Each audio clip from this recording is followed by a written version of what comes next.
Assalamualaikum dan salam sejahtera. Saya Hakim. Dan saya Koyum daripada TV PSS 6 Synergy SK Session 6 Shah Alam. Hari ini, warga SK Session 6 Shah Alam mengikuti program pembelajaran berasaskan pengalaman melalui agroedukasi dan petting zoo.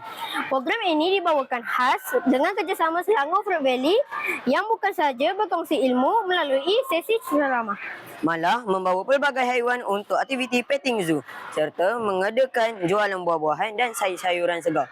Jom kita lihat kemeriahan program ini.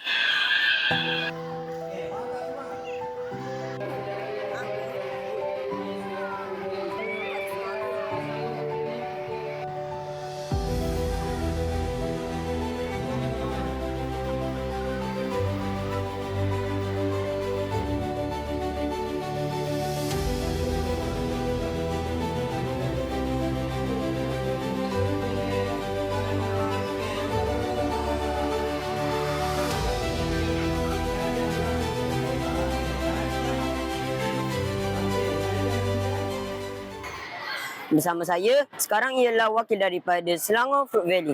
Boleh tuan perkenalkan diri dan memberikan serba sedikit tentang program pada hari ini? Baik, Assalamualaikum warahmatullahi wabarakatuh. Nama saya Muhammad Ammar Jauhari, wakil dari Selangor Fruit Valley. Jadi pada hari ini kami menjalinkan kerjasama bersama Sekolah Kebangsaan Seksyen 6 di mana kami mengadakan jualan dan juga mengadakan program edukasi agrotourism untuk memupuk semangat di kalangan pelajar tentang agrotourism dan juga memberi pengenalan kepada haiwan-haiwan yang berada di Selangor Fruit Valley. Apakah objektif utama program seperti ini dijalankan? Jadi objektif utama kami ialah untuk memberi pendedahan awal kepada kanak-kanak sekolah rendah untuk memupuk mereka dalam mengetahui tentang Selangor Fruit Valley dan juga haiwan-haiwan dan juga sayur-sayuran yang berada di Selangor Fruit Valley.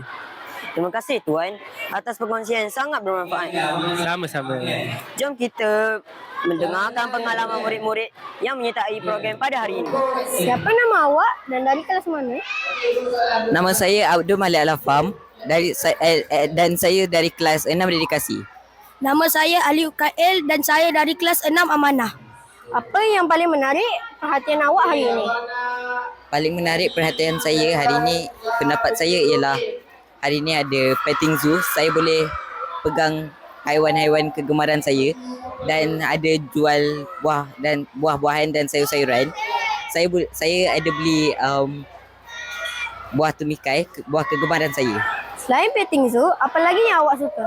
Pada pendapat saya gembira kerana dapat mendengar ceramah mengenai buah-buahan dan sayur-sayuran. Kerana saya dapat menjawab kuis pasal buah-buahan dan sayur-sayuran. Dan saya sangat gembira mendapat hadiah ini.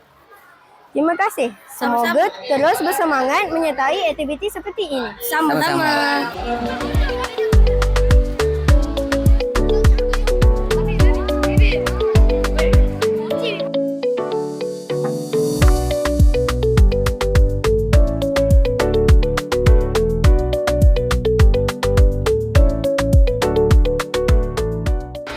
Jelas sekali, program pembelajaran berasaskan pengalaman ini bukan sahaja menyeronokkan, malah memberi ilmu dan pengalaman baru kepada murid. Semoga program seperti ini dapat diteruskan pada masa akan datang bagi memupuk minat murid terhadap pertanian, alam semula jadi dan pembelajaran melalui pengalaman. Sekian sahaja daripada kami, Ahmad Hakim, Koyum dari TV PSS 6 Synergy SK Session 6 Shah Alam.